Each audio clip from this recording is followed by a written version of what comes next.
The next topic I want to discuss is containers. You might have heard about containers before, but in order to really understand where the containers came from, we need to remember how traditional deployment was performed. So the way it was done until a few years ago was actually quite simple. The code was copied to the production server and was built there. Sometimes, depends on the platform capability, it was pre-built and then copied to the server. But whatever the case was, the piece of software that was run on the production server was not the same piece of software the developer worked on.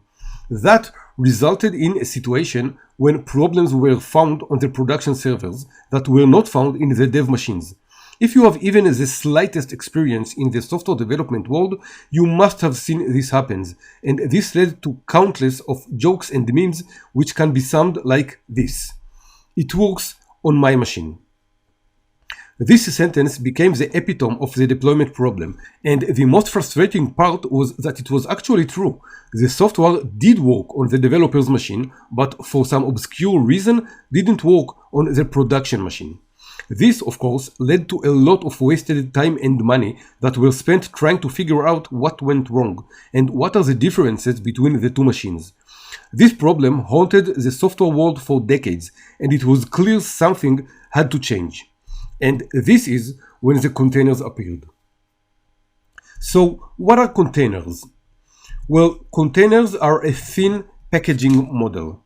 They package together software, its dependencies and configuration files, and then can be copied between machines.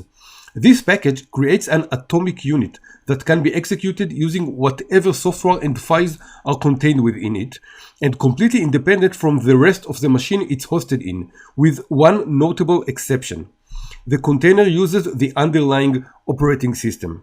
So what we have here is an independent software and its dependencies that runs independently of the host machine, which immediately begs the question: what's the difference between containers and virtual machines? After all, it looks like they both implement the same ideas: a package of software and files that runs independently on the host machine and does not use its own file system and software. Well, that's actually a very good question that gets asked a lot, and let's explain it. With virtual machines, we have the infrastructure, which is the hardware and the host operating system. On top of it, there is the hypervisor. The hypervisor is the component responsible for running the virtual machines and also for making accessible the host resources such as disk, network, and more. On top of the hypervisor are the virtual machines themselves, each with its own guest operating system and applications. Now, the guest operating system here is important. With virtual machines, we can have a host running Windows 2016, and on it, one virtual machine running Windows 2012, and another one running Ubuntu. That's not a problem. With containers, this is not the case. As with virtual machines, we have the infrastructure, which here is mainly the hardware. On top of it, we have the host operating system, which is a regular operating system, and then we have the container runtime. You can say that the container runtime is similar to the hypervisor in that it runs the containers and makes accessible to them the host resources such as networking and disk. But this is where the similarities end. The containers managed by the runtime are extremely lightweight in comparison to the virtual machines, and that's for one main reason.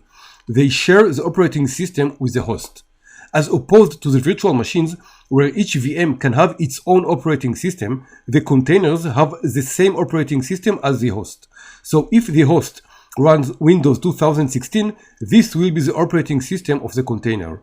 If the host is upgraded to Windows 2019, all the containers will find themselves running Windows 2019. Now, as we will see later, this can be an advantage, but also a serious drawback. But anyway, that's the main difference between virtual machines and containers. Now, the question we need to ask, of course, is why containers? What is our motivation for using them? Well, there are several reasons for that. First, predictability. The same package is deployed from the dev machine to the test to production. If it runs on the developer's machine, it runs on the production machine. No more, it works on my machine. Next, performance. A container can go up in seconds as opposed to minutes required by the virtual machine to be operational. This, of course, is the result of the container using the host operating system and not required to boot a whole new operating system. That allows it to load much faster. Another reason is the density. What this means is that one server can run thousands of containers, but this very same server will run only dozens of VMs. Again, this is the result of the containers being much lighter than virtual machines and requiring much less memory. So these are the main reasons for using containers. Now, in my opinion, the predictability is the main reason that should be of interest to the development team and the architect, but the other two are also nice to have. Okay, so these are the reasons to use containers, but there sure are reasons not to use them, right? Well, yes, there are. Mainly one major reason, and this is isolation. Containers share the same operating system, so the isolation between the containers are much lighter than between VMs. It's much easier to cross the boundaries between containers than between VMs, and that means that if your application contains sensitive code or data, it should be probably deployed on an isolated virtual machine. Now, note that it can still use containers for the deployment itself. It just shouldn't share the host machine with containers of other applications. Okay, so this is the container deployment model, and I hope you understood why it's so useful. And now let's move on and talk about the most popular container implementation in the world.